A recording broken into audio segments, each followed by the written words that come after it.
Never ends, guys. This year we got some work to do with some potholes, with some former stumps. So I'm trying out some regular topsoil. We got some sand to go down first, and we got some lawn soil. So we'll be applying this to the lawn to try to fill in some of the bumpiness. And definitely down there by the shed where we've had some trees we've cut down, me and Miss Ferguson, we're gonna try to give some soil to that area where it's washed out and fix it up. So we got the material, let's do this thing.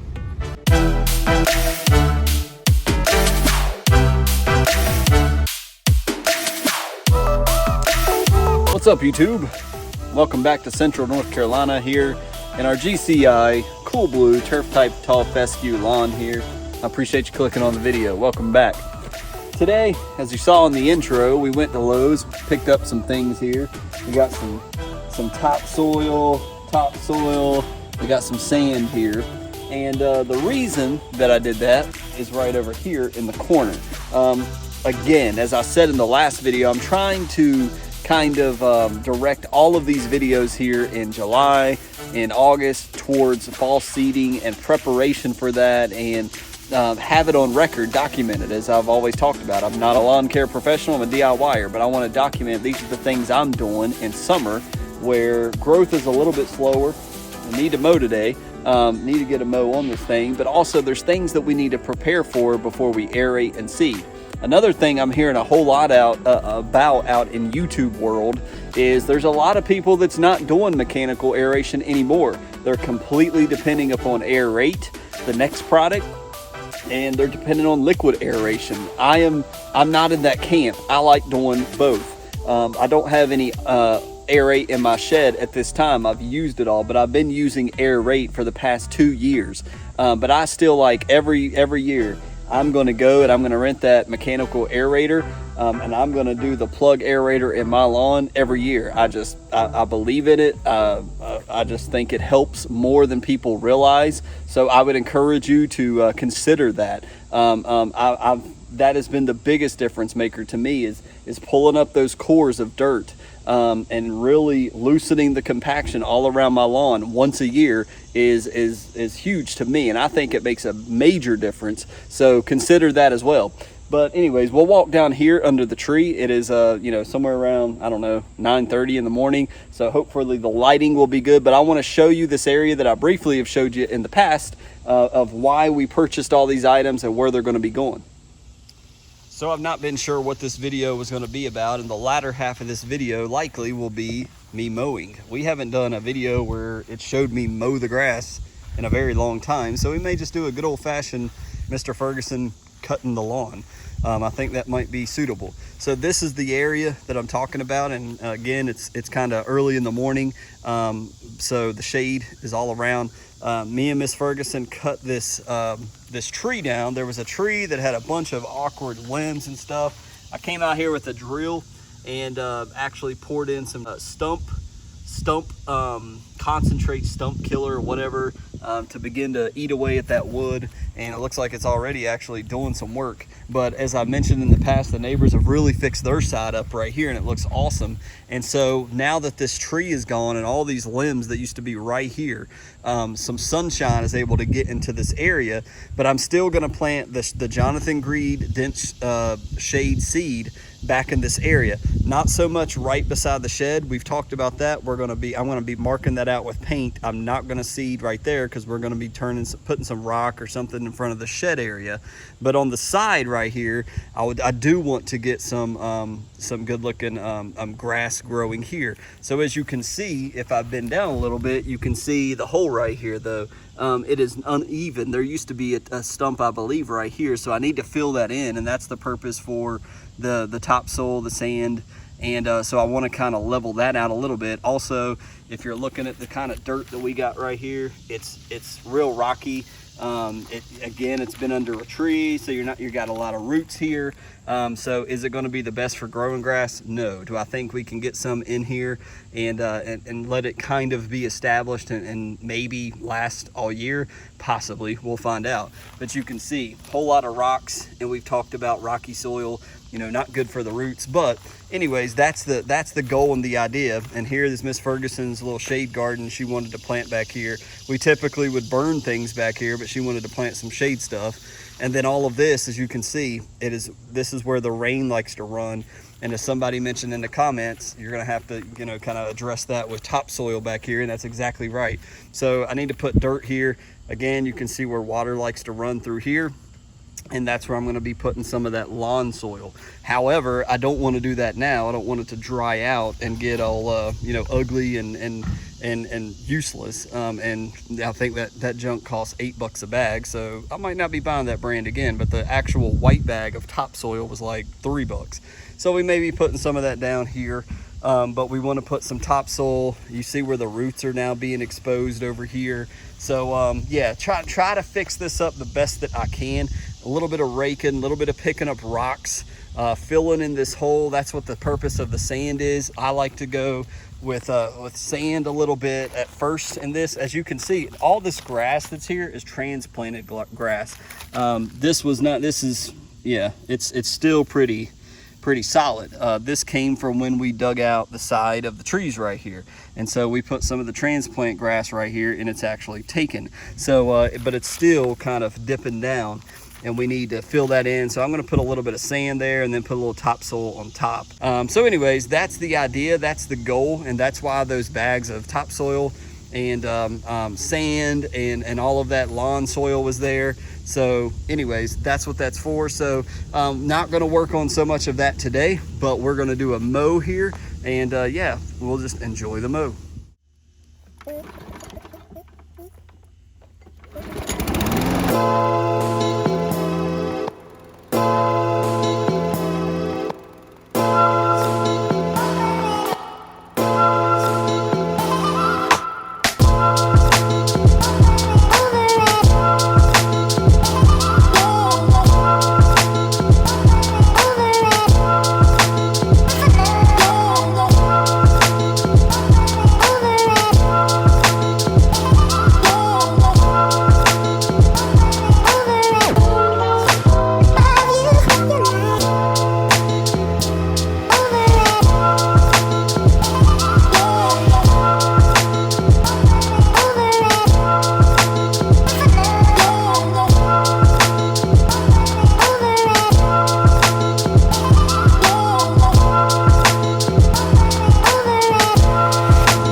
So there you go, that's the footage I was able to capture of the mow. I get carried away and start mowing and forget the camera setting up recording, and totally missed the front yard this time. But we still got our spots that need water, you know, all the yard. We're in a point where we got a little bit of rain last night, but the lawns need water. We need another good round of, you know, a half inch of rain to come through, a good soaker again. But it's just dry. We're about midday now, but I mean, for, you know, again, as I've said many times the last several videos, I didn't have this type of lawn back last August. So praise God for what I do have. This part is just looking junky. I'm going to talk about this section by the road probably in the next video, if not the one right after that, but we're going to talk about that section and what we plan to do there. All in all, looking good, as I've mentioned several times. We've got some dry spots. When we look down over top of the yard, this section looks pretty good, but when we come to areas like this, we can point out, oh yeah, we got dead grass coming here, thinning out here. But overall, as we zoom out to the 30,000 foot view, it looks pretty good, not complaining. I think one thing I might do going forward is take off the lawn striper come around July. After the 4th of July, take off the lawn striper. And that way we're not pulling and tugging at the grass in its weakest state or season of the year, which is summer. So, but anyways, it's looking pretty good for August, so I can't complain. So everybody, thank you for clicking on the video. My shirt is completely soaked. I don't know if you can see where it's dry and where the wet stops, but it is muggy, it is hot. You can see the sweat. This is the time of year. This is why I'm tired of mowing grass. I'm tired of dealing with it. I wish I didn't have to do this today. It looks good, and people will stop and they'll look and be like, man, that's a good looking yard. And I can see them read their mind, but in the same sense, it is draining me. So I'm gonna go chill inside on the Saturday. Thank you guys for stopping by. Again, I want to talk about a product that I ordered that we're going to talk about on the hill up here that will go along with aeration fall seeding as we try to gear these videos. Clearly, this is the slower time of the year for a fescue lawn. We've talked about that numerous times. We've got work that needs to be done. Here are some things coming up soon in September you can look forward to here on the channel. We're going to talk about my dethatcher. If you don't know, if you're new to the channel, since last year around this time, I do have an electric dethatcher in my shed, and I will be running that dethatcher to get all of the thatch to the surface and collect it and get it out before we seed, before we aerate.